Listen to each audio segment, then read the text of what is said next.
may isang couple na nagka-camping doon and I'm like, bakit mag-camping dito ah? But anyway, huwag nyo silang gagayahin guys, muna tayo sa rules.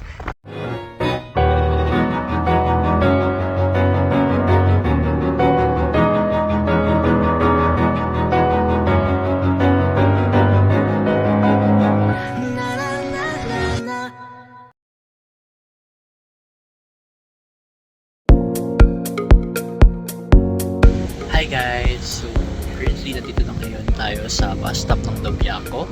So we're gonna take another bus from here papunta sa Refugio Auron. So saan ako mag-stay for the night before yung hike ko for tomorrow.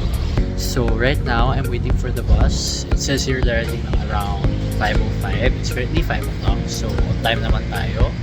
So see you in a bit. I will update you guys once I arrive at Refugio Auron.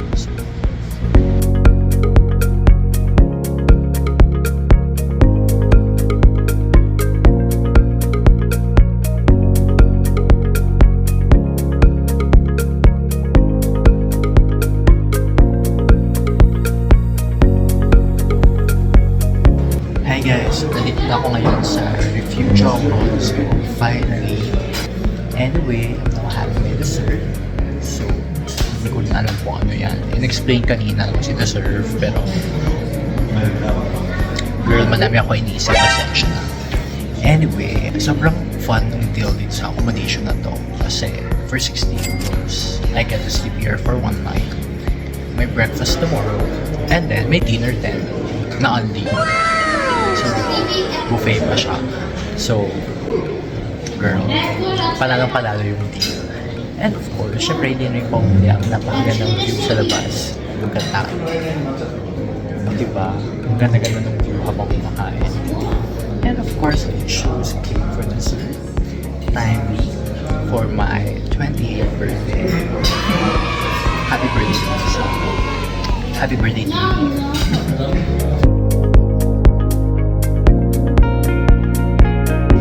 Hi guys! So katatapos ko na mag-dinner. Before ako mag-prepare sa mag-ayos ng gamit ko sa kwarto, gusto ko munang lumabas. I appreciate yung napakagandang view dito sa Refugio Auron. So, grabe. It's been a while since I saw a sea of clouds such as this one. I don't even remember the last time I saw one. So, ayun lang. Nakakaiyak. I can't wait to hike tomorrow. And this is the best birthday gift that the universe can ever give me. So, ayun. I'm really so happy to spend my birthday here in the Dolomiti.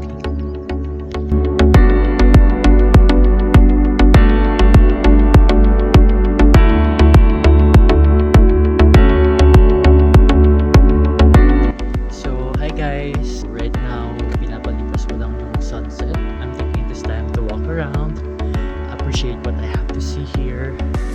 So I only have one day. Tomorrow, babalik din ako agad sa realidad ng buhay. So tomorrow, we have two destinations by the way. First, gagawin natin yung loop ng Trecime di Lavaredo. Then last but not the least, yung Cadini di Misurina.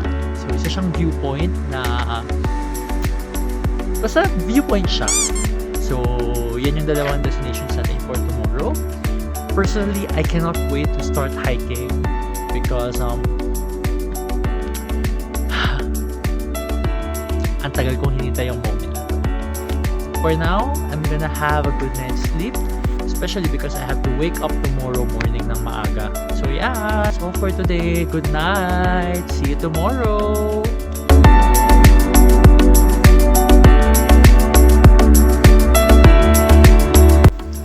Hi guys, so right now it's almost 4 AM. So kakatapos ko mag-prepare ngayon, palabas na ako ng Refugio Auron. So kasi start ako mag-hike by 4 AM. Ganito kaaga kasi I wanna watch the sunrise at a certain point sa trail. So I have to get going na. In any case, comfortable naman yung tulog ko.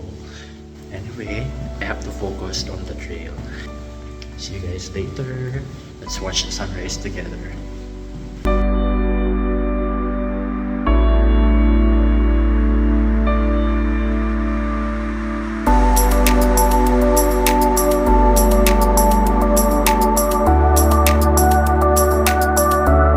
Hi guys! So ayan, medyo may konting liwanag na. It's around 4:30 in the morning at the moment.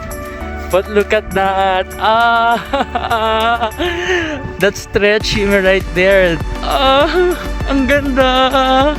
Right now, I think I'm 1/4 of the way already sa buong, kasi loop siya eh. Itong buong hike na ito ng Trecime, isa siyang loop. So nakaka 1/4 na ako, I guess. I can't wait, oh my god. As you can see, yung white na yan, hindi siya bato, snow yan. So may mga parts pa yung trail na covered pa ng snow. So kailangan maging maingat, kailangan maging atento. And if you're planning to hike here, kailangan ng proper equipment. Hindi pwede yung putyo-putyo na sapatos. Kailangan yung panggantong environment talaga kasi it's dangerous. As you can see, sa gilid ko, ayan oh, may snow pa. I'll turn this off muna kasi ang hirap mag-hike. Baka madulas ako.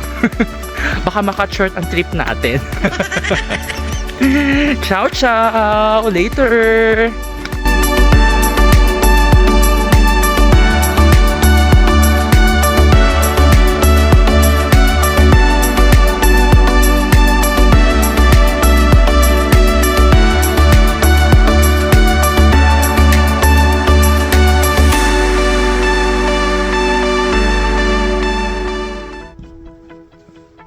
Hi guys! So, behind me, that's Trecime di Lavaredo.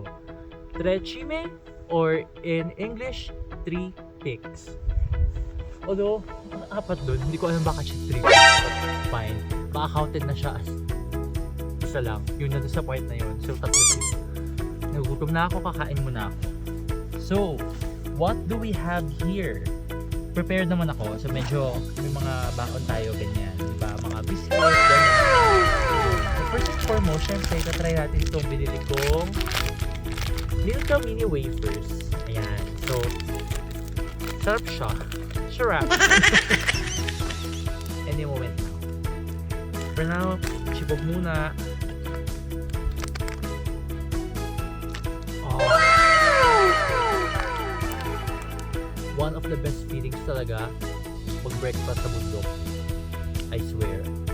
The last time that I had breakfast sa summit ng bundok was like, if I'm not mistaken, 2018. That long ago. 6 years. Oh my god. 6 years ago. Ngayon na lang ulit ako nakakain sa tuktok ng bundok. So nice to be back.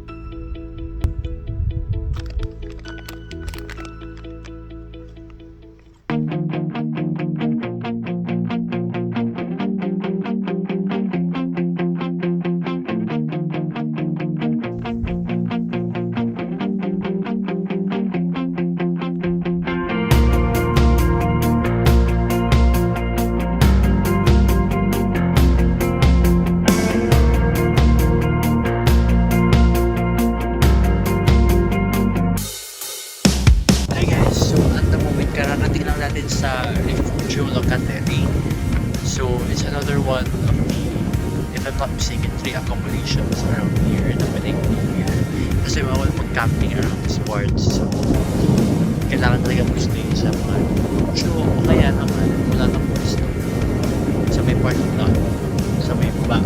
Tapos, kasi sa camper pa. Anyway, look at this view behind me. Sobrang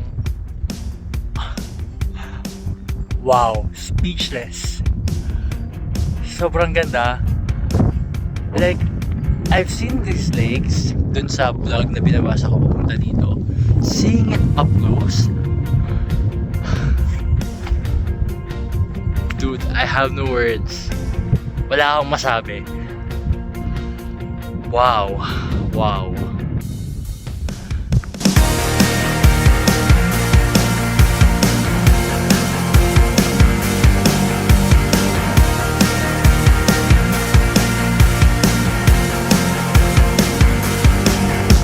Hi guys, so ayan, bumaba ako ng slide para mas makita ko yung lake.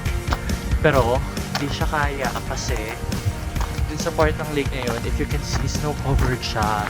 Mukha siyang mababaw, but I tried stepping, lumubog agad yung paa ko. I cannot risk it for personal safety.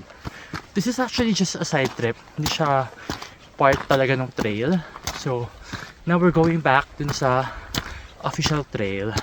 As you can see, yung lakes from the background. Sobrang ganda.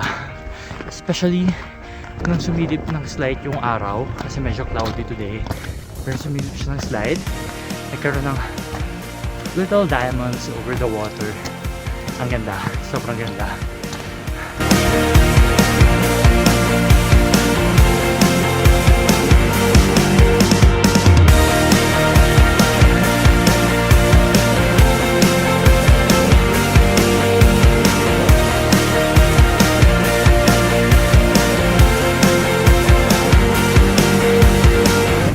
Hi guys! So, ayan, yung nakikita nyo sa likod ko, yan ang Refugio Locatelli. So, that's the last refugio bago natin maikot yung buong Trecime Trail. So, we're now one half. Anyway, nakikita nyo yung mga butas na yan. Yan, mga secret bunker na yan. So, I went there. May isang couple na nagka-camping doon and I'm like, baka mag-camping dito. But anyway, huwag nyo silang gagayahin guys. Muna tayo sa rules. Anyway, I went there. It's a little difficult kasi it's very steep. But, sobrang worth it naman. I think that's the last side trip for this trail. So, ngayon, dire-diretso na ulit tayo pabalik. Nakalalawang side trip tayo. Pero, as you can see, ang gaganda ng mga side trip na napuntahan natin. Hindi ko sure kung nare-register pa ba yung boses ko kasing lakas ng hangin. Anyway, sa map ng trail na nakita ko, etong rest of the trail, madali na lang siya. Bawing-bawi yung pahinga ko eh! Ang taas na ito! Oo! Ano ang galing? Mga batabot sa baba? Ano to? Lapit na guys. Lapit ang bumigay. Hindi siya sobrang pataas. Hindi siya katulad yung kanina na nag-start tayo. Yun. So, yeah! See you in a bit! Ciao, ciao!